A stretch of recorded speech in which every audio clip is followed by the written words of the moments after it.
ফাল্গুন মাস, নিমন্ত্রণের অভাব নেই। চারিদিকে বিয়ের ধুম পড়ে গেছে।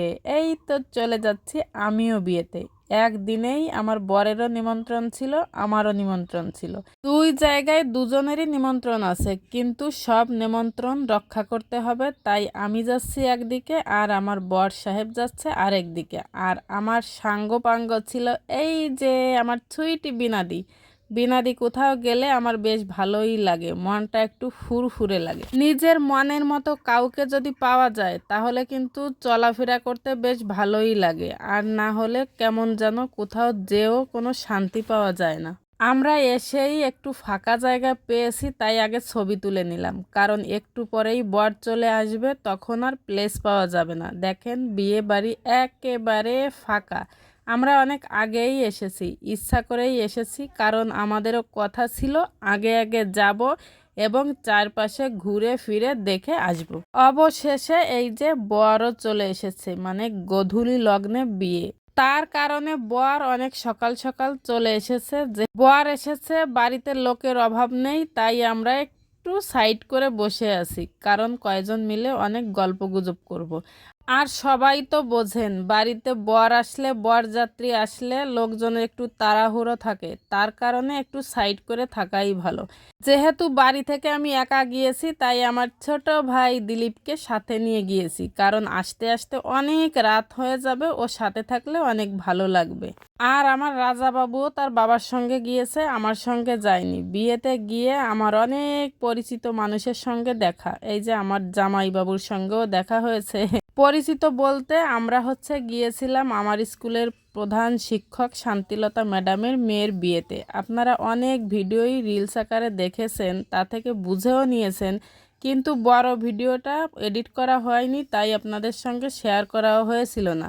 তো এখন যেহেতু সুযোগ পেলাম, তাই আপনাদের সঙ্গে একটু শেয়ার করছি। এই যে দেখেন বাড়ির লোকে ভরে গেছে, যে বাড়িতে একটু আগে লোক শূন্য ছিল, আর এখন দেখেন লোকে হই হই করছে। বরযাত্রী চলে এসেছে, আর এখন বিয়েও শুরু হয়ে যাবে, কারণ সকাল সকাল বিয়ের লগ্ন ছিল। যাদের বাড়ি বিয়ে হয় তাদের তো একটু তাড়া থাকে, তাই আর দিদির সঙ্গে আমরা এখনো দেখা করতে পারিনি। আর এই হচ্ছে আমাদের জামাই বাবা। মেয়েদের জীবনটাই কেমন না, বিয়ে হবে তো পর হয়ে যাবে, এটাই আসলে বাস্তবতা, ভাবতেই খুব খারাপ লাগে। আর এই হচ্ছে আমাদের কন্যা, মেয়েটাকে সাজিয়েছে, অনেক কিউট লাগছিল। আমরা অবশ্য জামাইকে দেখার পর মেয়ের কাছে এসেছি, কারণ সাজুগুজু করার পর আমরা এখনো দেখতে পারিনি। কারণ যতই সবাই দেখুক না কেন, বিয়ের দিন কিন্তু সবাই আবার নতুন করে দেখে।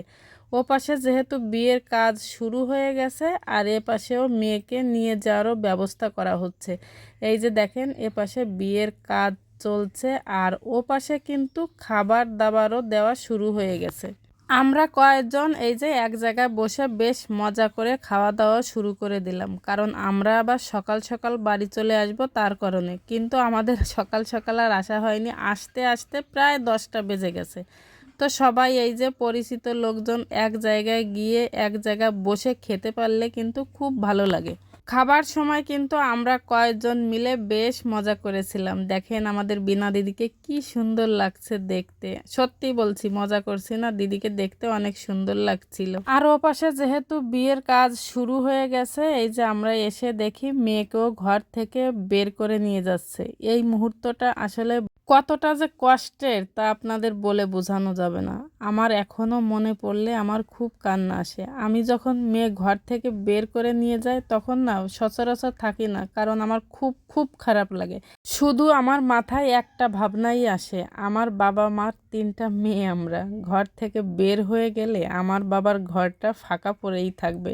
এইটা না আমি ভাবতেই পারি না, খুবই কষ্ট লাগে। অবশ্য যাদের ঘরে কন্যা সন্তান আছে তারাই কষ্টটা বুঝবে, আর যাদের ঘরে শুধু কন্যা সন্তান তাদের অবস্থা তো আরো খারাপ। ঘর থেকে মেয়ে বের হয়ে যাবে তো পর হয়ে যাবে, এক এক করে সব মেয়েগুলো যখন ঘর থেকে বের হয়ে যাবে, তার মানে কি ঘর ফাঁকা, মেয়েরা পর হয়ে গেছে। তো যাই হোক, মেয়েকে বের করে নিয়ে গেছে, আমাদের খাওয়াও হয়ে গেছে। তো আসার সময় এই যে আমরা দুইজন মিলে সুন্দর করে একটা পান খেয়ে আসলাম, আমি বিনাদি, সাথে বিশ্বজিৎ কিন্তু পান খেতে বেশ পছন্দ করে। আমার পছন্দের সাথে তাদের পছন্দের কিন্তু অনেক মিল আছে, এই কারণে তাদের সঙ্গে আমার চলাফেরা করতে বেশ ভালো লাগে। তো ভিডিওটা এই পর্যন্ত, সবাইকে ধন্যবাদ, টাটা।